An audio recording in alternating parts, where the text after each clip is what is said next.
गांव की बहू और शहरी बहू के लंबे बाल। पड़ोस की कुछ औरतें आशा के दरवाजे पर खड़ी होती हैं और बस से शादी में गए सभी बाराती उतरते हैं जो नई बहू के बालों की काफी तारीफ कर रहे होते हैं। शांति बहन, तुम्हारी बड़ी बहू तो अब जेठानी बन गई है। वैसे तुम्हारी छोटी बहू तो शहरी है, सुना पढ़ी लिखी और बाल बहुत बड़े। अब तो तुम्हारी शहरी बहू तुम्हारी गांव वाली बहू को दबा के रखेगी। बहन, लंबे बाल छोटे बाल से क्या ही फर्क पड़ता है, इंसान के गुण देखे जाते हैं। देख लो बड़ी बहू, तुम्हारी देवरानी हर चीज में तुमसे अच्छी है, कहीं वो तुम्हें नचा के ना रखे। ऐसा बिल्कुल नहीं है आंटी, मेरी छोटी भाभी का स्वभाव बहुत अच्छा है। कुछ पड़ोसी और घर के लोग घर के बाहर बहू बेटी का इंतजार कर रहे होते हैं। तभी रवि गाड़ी में अपनी बीवी के साथ आता है और शांति अपने बहू बेटे का गृह प्रवेश करवाती है, जहां घर आई औरतें नेहा के घुटनों से लंबी उसकी चोटी देखकर बोलती हैं, बहू, हमारे पूरे मोहल्ले में तेरी जेठानी के बाल सबसे लंबे और सुंदर थे। हमने कभी सोचा नहीं था कि निशा बहू को कोई टक्कर दे पाएगा, पर तूने आकर निशा बहू को भी टक्कर दे दिया। अब तेरे बाल सबसे लंबे हैं। नेहा की तारीफ सुनकर निशा का मुंह बन जाता है। काजल अपनी भाभी कमरे में ले जाती है। भाभी, कैसा लगा आपको आपका कमरा? मैंने सजाया है। हाँ, बहुत अच्छा है। अब जा, हमें आराम करने दे। भैया, आप तो थके ही रहते। भाभी, आप अपना ख्याल रखना, कल आपकी पहली रसोई है।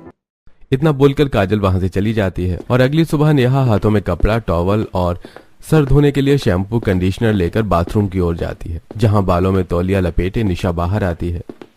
तुम अब जा रही हो नहाने और इतना सारा सामान हाथ में? दीदी, ये सारे मेरे प्रोडक्ट हैं। मैं अपना इसी शैम्पू, सीरम, कंडीशनर का इस्तेमाल करती हूँ। भला सर धोने के लिए इतने सारे प्रोडक्ट का इस्तेमाल कौन करता है? अच्छा जाओ, जल्दी नहा लो, तुम्हारी पहली रसोई है। इतना बोलकर निशा रसोई में जाती है और चाय बनाती है। जब वो चाय कप में डाल रही थी तभी नेहा नहाकर बाल सुखाकर रसोई में आती है। तुम्हें नहाने में इतना समय लगता है? मैंने ऑलमोस्ट सारी चीज कर दी है। आज तुम्हारी पहली रसोई है तो पूरी चावल खीर खुद बना लो, और कोई मदद चाहिए तो मुझे बताना। दीदी, मेरे बाल बहुत लंबे हैं, सर धोने में बहुत समय लग जाता है, ऊपर से इन्हें आज सुखाना भी था जल्दी। अब अपनी पहली रसोई में गीले बाल लेकर तो नहीं आ सकती थी ना।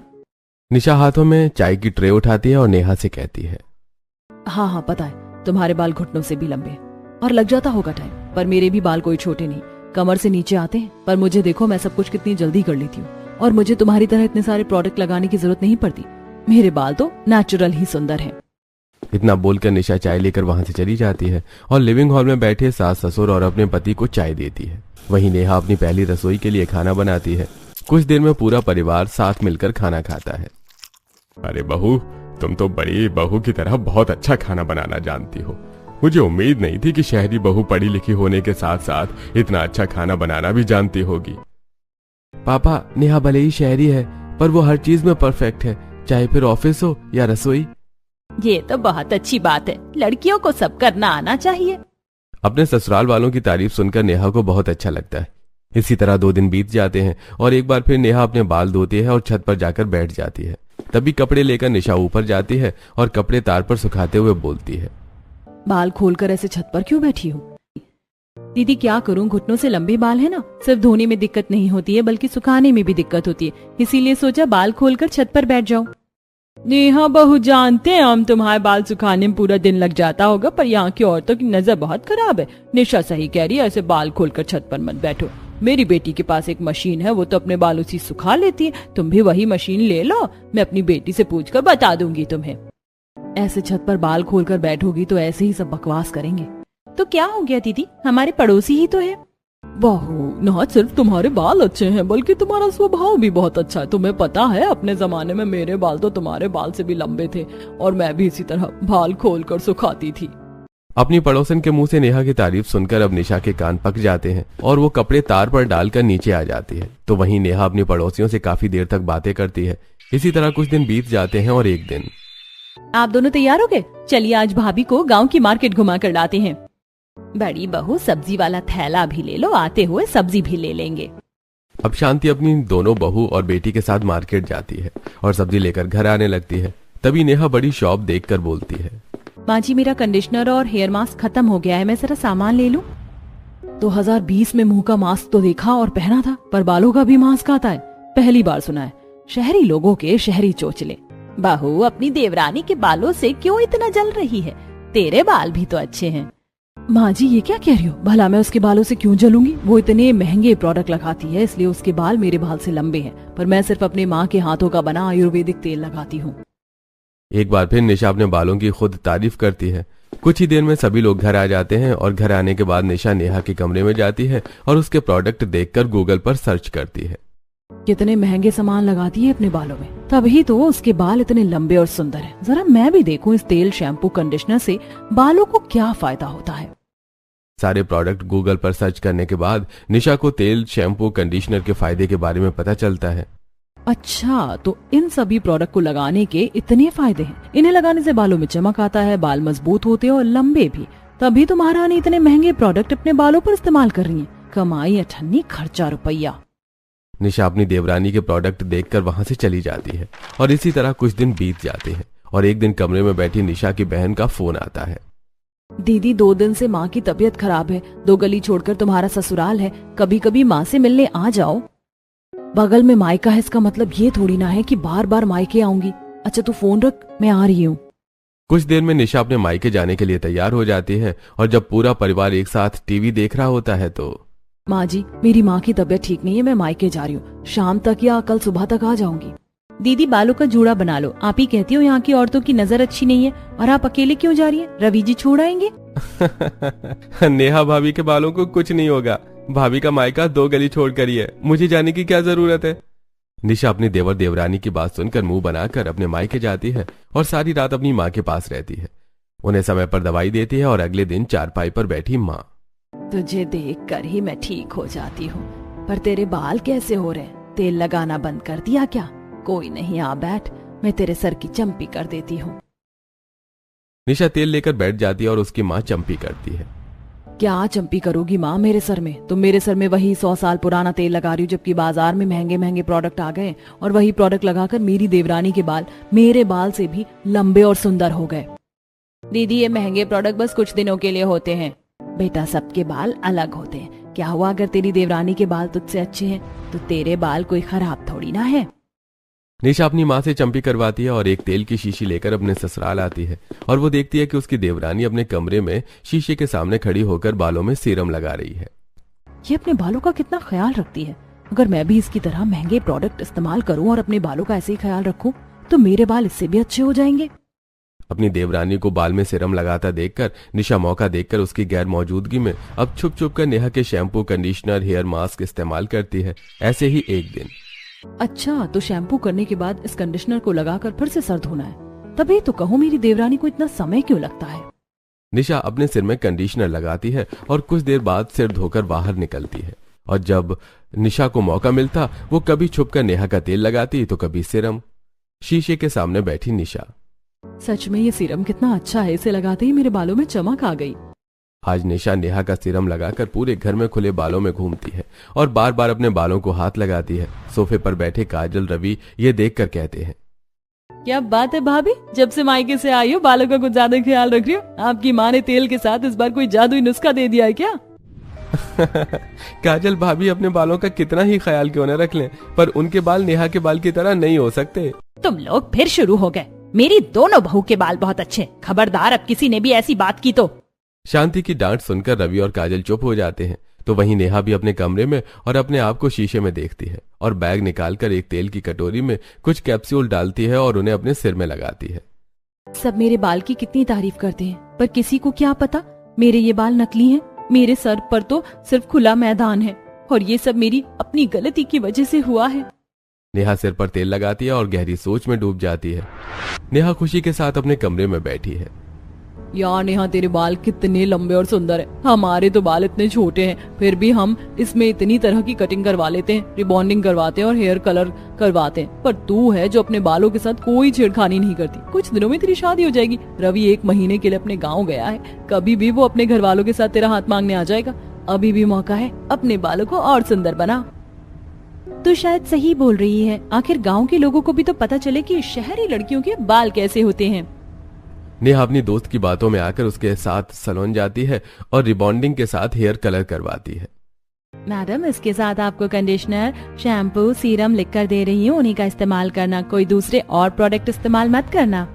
कुछ देर में नेहा प्रोडक्ट लेने के लिए एक बड़ी सी दुकान पर जाती है और वो बिना एक्सपायरी डेट देखे अपने बालों के लिए महंगे प्रोडक्ट लेकर घर आती है। और घर जाकर 2 दिन बाद अपने सिर में वो तेल, शैम्पू, कंडीशनर, सीरम इस्तेमाल करती है और कंघी करते हुए उसके सारे बाल उसके हाथों में आ जाते हैं। माँ, मेरे बाल!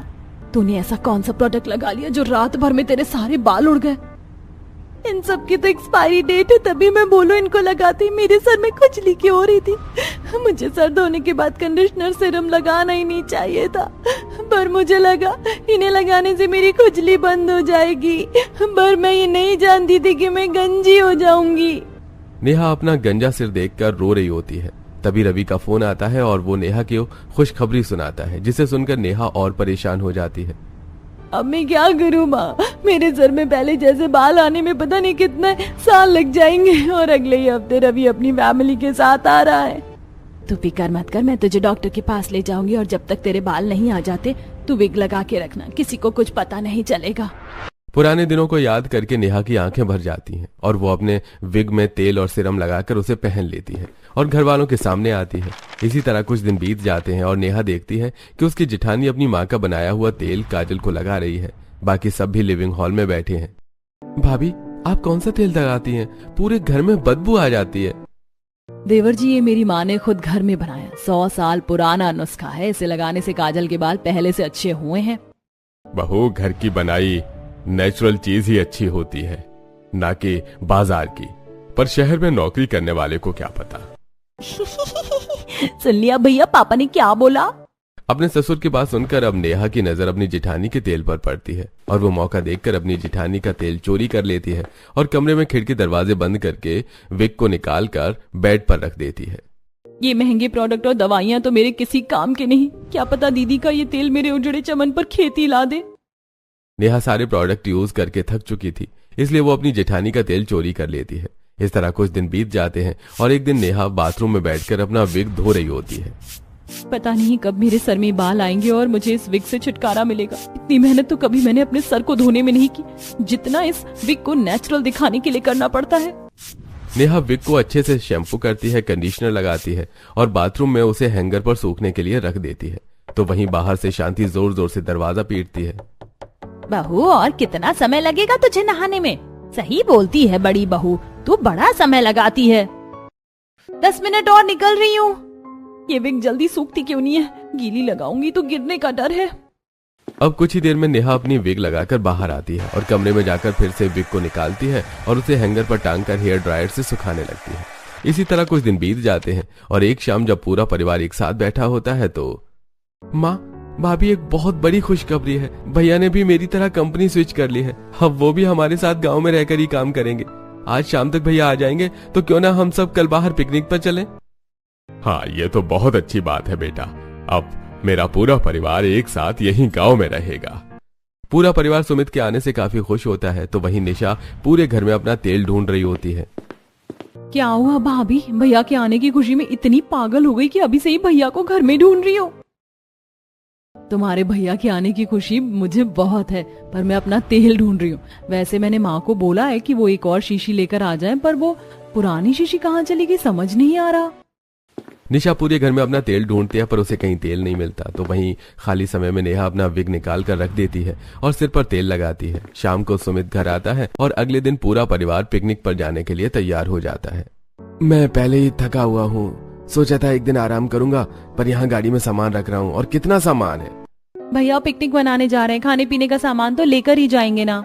कुछ ही देर में पूरा परिवार एक पिकनिक स्पॉट पर जाता है और वहाँ चादर बिछाकर खाने पीने का सामान निकाल लेते हैं।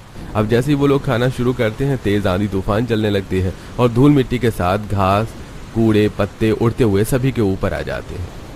आज मैंने अपने बाल धोए थे, पर ये क्या देवरानी जी, आपके बाल में कितने सारे कूड़े, पत्ते, घास चिपक गए। ऐसा लग रहा है जैसे आपके नकली बाल हैं। आपके बाल से अच्छे तो मेरे बाल हैं। हाथ मारते ही साथ मेरे बाल तो पहले से ही झाड़ू और झाड़ू हो गए इस आंधी तूफान में। नेहा रवि को रोक पाती है, उससे पहले रवि नेहा के सिर के बालों से घास पत्ते खींचकर निकालता है, जिससे उसकी विग थोड़ी पीछे हो जाती है और उसके सिर के छोटे छोटे बाल दिखते हैं। रवि और निशा को नेहा पर शक होता है और नेहा जल्दी से घूम जाती है और अपना विग ठीक करती है। मौसम बिगड़ता जा रहा है, जल्दी से सामान गाड़ी में रखो और चलो। अब पूरा परिवार घर आता है और नेहा जल्दी अपने कमरे में जाती है। निशा अपनी देवरानी का पीछा करती है और खिड़की से देखती है कि नेहा ने अपना विग निकाल कर बेड पर रखा है और कंघे की मदद से विग में फंसा कूड़ा निकाल रही है और अपने सिर में अपनी जेठानी का तेल लगा रही है। नेहा का गंजा सिर देखकर निशा के होश उड़ जाते हैं और वो सभी को बुलाती है। अपनी जेठानी की आवाज सुनकर नेहा भी दरवाजा खोल देती है और सभी नेहा का गंजा सिर देखकर हैरान रह जाते हैं। भाभी, आपके सर पर तो कुछ समय पहले इतने लंबे घने बाल थे, फिर एकदम से आपका सर उजड़ा चमन कैसे हो गया? अब समझ में आया मुझे, अचानक से मेरा तेल कहाँ गायब हो गया था। तो तुम हो वो चोर, पर तुम्हें ये सब करने की क्या जरूरत थी नेहा? नेहा, तुम गंजी हो और इतने दिनों से विग लगाकर हमें धोखा दे रही थी। किसी और को न सही, कम से कम मुझे तो अपनी सच्चाई बता देती। बस करो तुम लोग, मुझे तुमसे ये उम्मीद नहीं थी। क्या हुआ अगर बहू गंजी है तो? अब क्या तुम लोग मेरी बहू को उसके बालों से पसंद करोगे? बहू, तू हमें सच बता, तूने हम सबसे झूठ क्यों बोला? जहाँ सभी नेहा का गंजा सिर देखकर उसका मजाक बना रहे होते हैं तो वहाँ सिर्फ शांति नेहा को समझती है और नेहा रोते हुए सारा सच बताती है। मुझे डर था कि कहीं आप लोग मेरा मजाक न बनाओ, ये रवि रिश्ता न तोड़ दे। जेठानी जी के इतने सुंदर लंबे बाल हैं, तो मैं आप सबके सामने गंजी कैसे घूम सकती थी? और जब मुझे पता चला कि इस तेल को लगाने से नंद जी के बाल पहले से अच्छे हुए, तो मैंने ये तेल चोरी कर लिया। और सच में ये तेल बहुत अच्छा है, इस तेल की मदद से मेरे बाल आना शुरू हो रहे। मैंने सोचा था आप लोगों को कभी पता नहीं चलने दूंगी कि मैं गंजी हूँ, और जब मेरे बाल आ जाएंगे तो एक दिन बाल कटवा कर आ जाऊंगी और आप लोगों से झूठ बोलूंगी कि मुझसे लंबे बाल नहीं संभल रहे। पर ऐसा दिन आने से पहले आप लोगों को मेरा सच पता चल गया। नेहा, मैं तुम्हारा मजाक नहीं बना रही थी, बस मैं यकीन नहीं कर पा रही थी जो मैंने देखा। तुम्हें ये विग लगाने की जरूरत नहीं है। देखना, मेरी माँ का तेल लगाने से तुम्हारे सर में फिर से पहले जैसे बाल आ जाएंगे। और बहू, तुम अकेली गंजी नहीं हो। एक समय था जब मैं भी जवानी में ही गंजा हो गया था, तब मैंने भी विग का सहारा लिया था। हम एक परिवार हैं और तुम्हारे साथ हैं। अपने ससुराल वालों का साथ पाकर नेहा को बहुत अच्छा लगता है, जिसके बाद नेहा घर में विग पहनना छोड़ देती है और निशा अपनी देवरानी के सिर की चंपी करती है। और एक साल में नेहा के बाल कंधे तक आ जाते हैं। और एक दिन दोनों देवरानी जेठानी मार्केट जाती हैं और नेहा के छोटे बाल देखकर उसकी पड़ोसन बोलती है, नेहा, बहुत तुम्हारी जेठानी ने जलन में आकर तुम्हारे सारे बाल काट दिए क्या? कहाँ तुम्हारे बाल घुटने से लंबे थे और अब कंधे तक? आंटी जी, ऐसा बिल्कुल नहीं है। आज जो मेरे कंधे तक बाल हैं, वो मेरी जेठानी की वजह से हैं, और मैंने अपने पुराने बालों को टाटा बाय बाय कर दिया है। चिंता मत करो आंटी जी, कुछ सालों में मेरी देवरानी के फिर से घुटने से लंबे बाल हो जाएंगे और उसके बाद फिर आप हमारे घर में आकर आग लगाने का काम कर सकती हैं।